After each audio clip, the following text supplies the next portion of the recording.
Bonjour, ici Vincent Pagé et bienvenue à vos nouvelles du Haut-du-Lac, édition du 23 juillet. En première manchette, le marathon de nage du lac à Jim faisait son retour au cours de la dernière fin de semaine après 2 ans d'absence. C'est dans une formule revisitée qu'une trentaine de nageurs ont pris part aux différentes épreuves.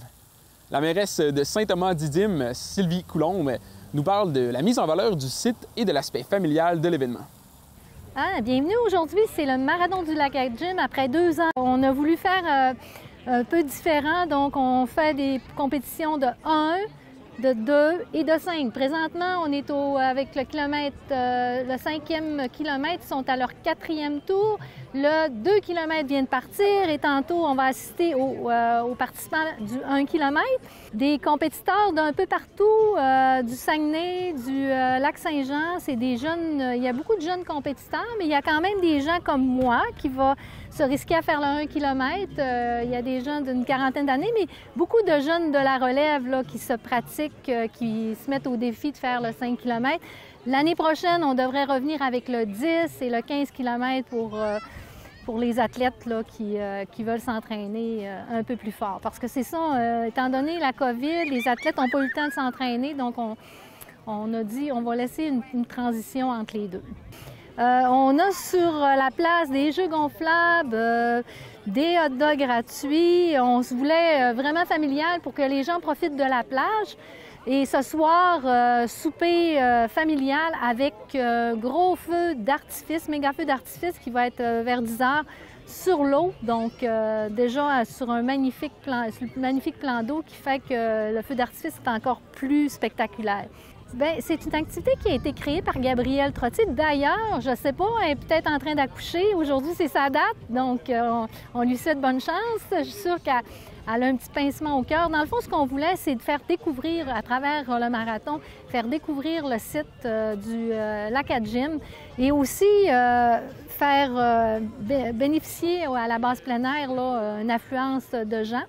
Donc, c'était un peu ça au début.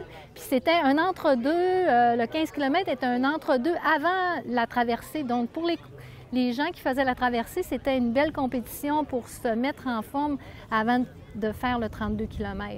Donc, au départ, c'était ça. Le partenaire principal qu'on a, c'est la MRC cette année.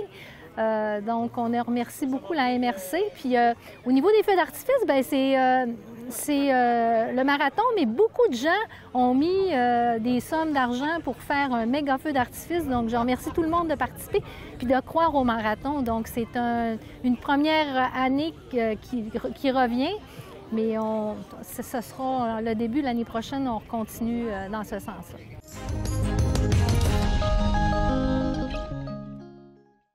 Une toute nouvelle crèmerie vient de voir le jour à Péribonka.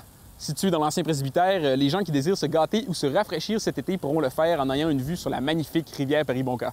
Patricia Cahouette, coordonnatrice aux loisirs à la municipalité de Péribonka, nous donne plus de détails.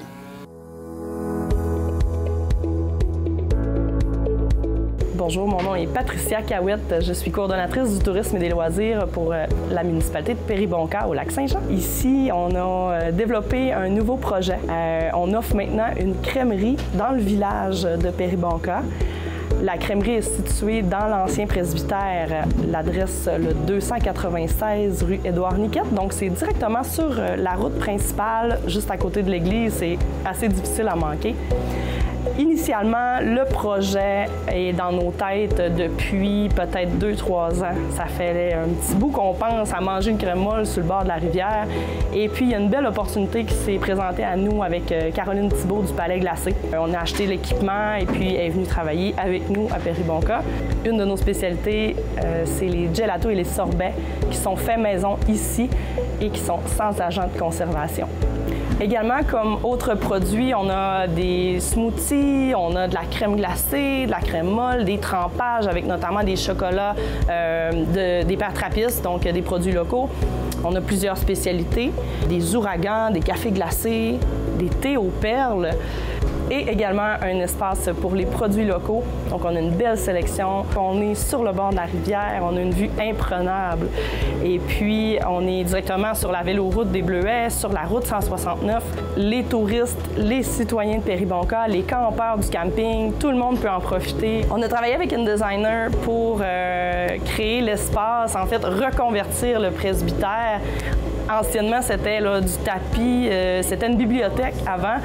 Donc, on a vraiment changé l'espace du tout au tout. On est allé retrouver les planchers d'origine qui sont en bois pour vraiment ressortir l'esprit vintage de la place. On a mis du lambris sur les murs. On a vraiment l'intention de conserver cet esprit-là du presbytère qui date des années début 1900. Alors bonjour, je suis maintenant à la Crèmerie Péri à Péribonka. Nos heures d'ouverture sont du lundi au mercredi de 10h à 20h, du jeudi au dimanche de 10h à 21h. Passez nous voir, on est ici tout l'été, on vous attend avec de belles spécialités. Vous pouvez nous suivre avec nos spécialités, nos horaires sur la page Facebook de Tourisme Péribonka.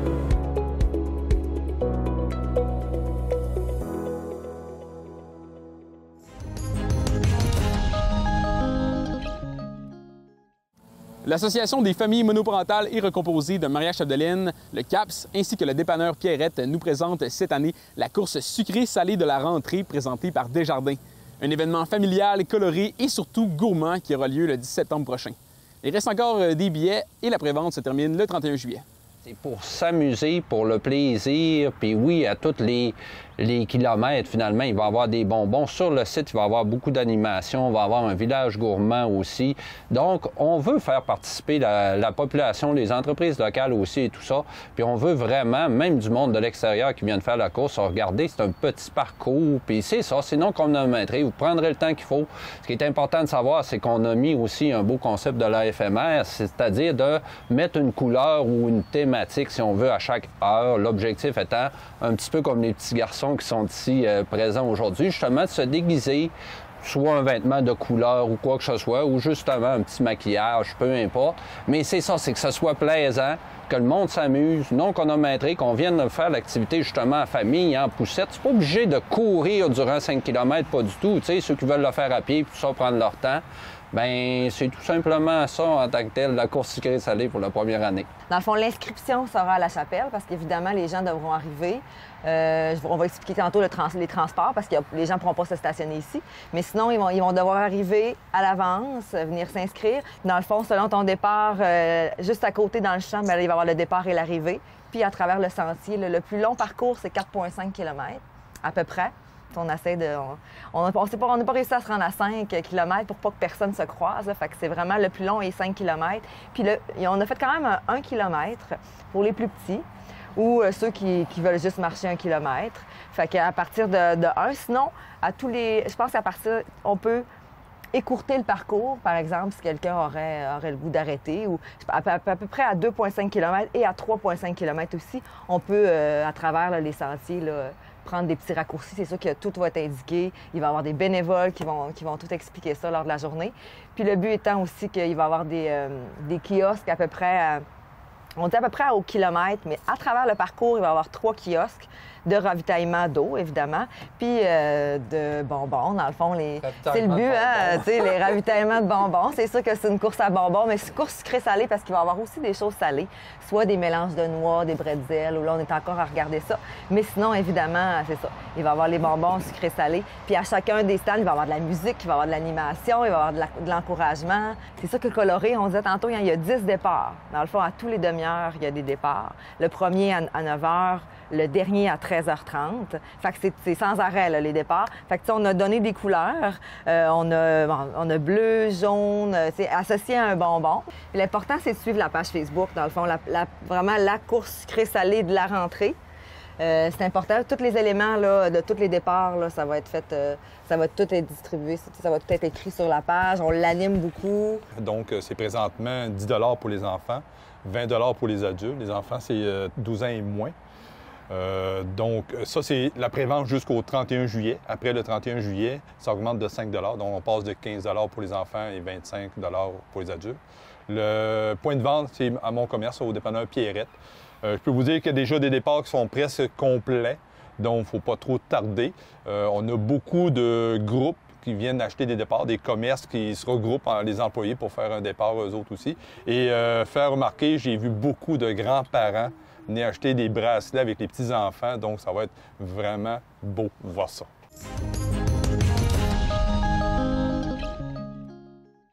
La fameuse mascotte du Festival du Bleuet de Debout-Mistassini, Maître Bleuet, a reçu quelques changements dans son apparence. Un désir de moderniser et de rajeunir le personnage emblématique pour l'édition de cette année.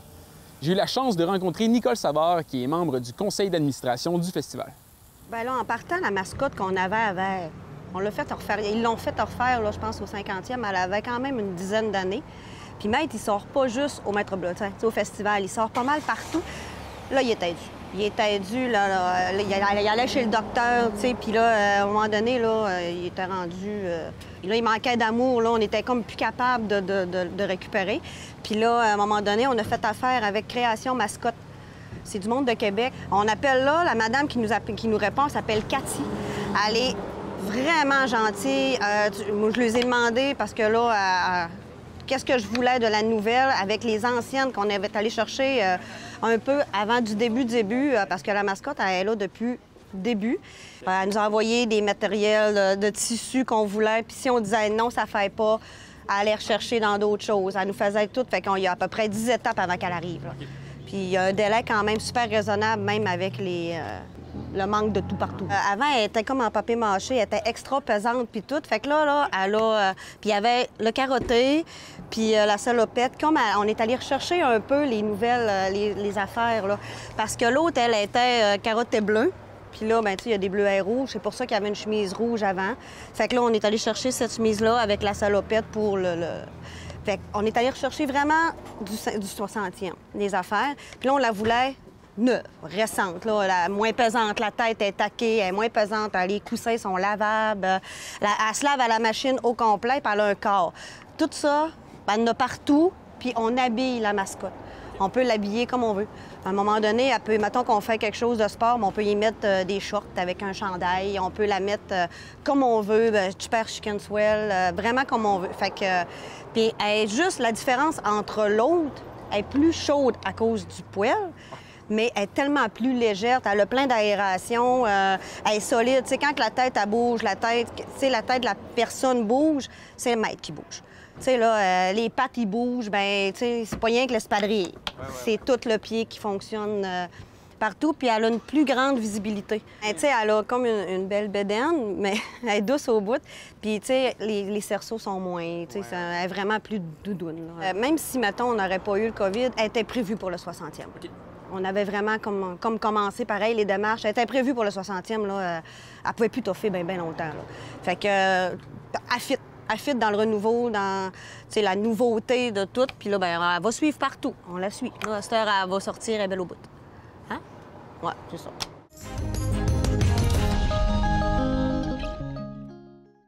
C'est tout pour les nouvelles de cette semaine. On vous invite à nous suivre sur la page Facebook ainsi que sur notre chaîne YouTube. Et on se dit à la semaine prochaine.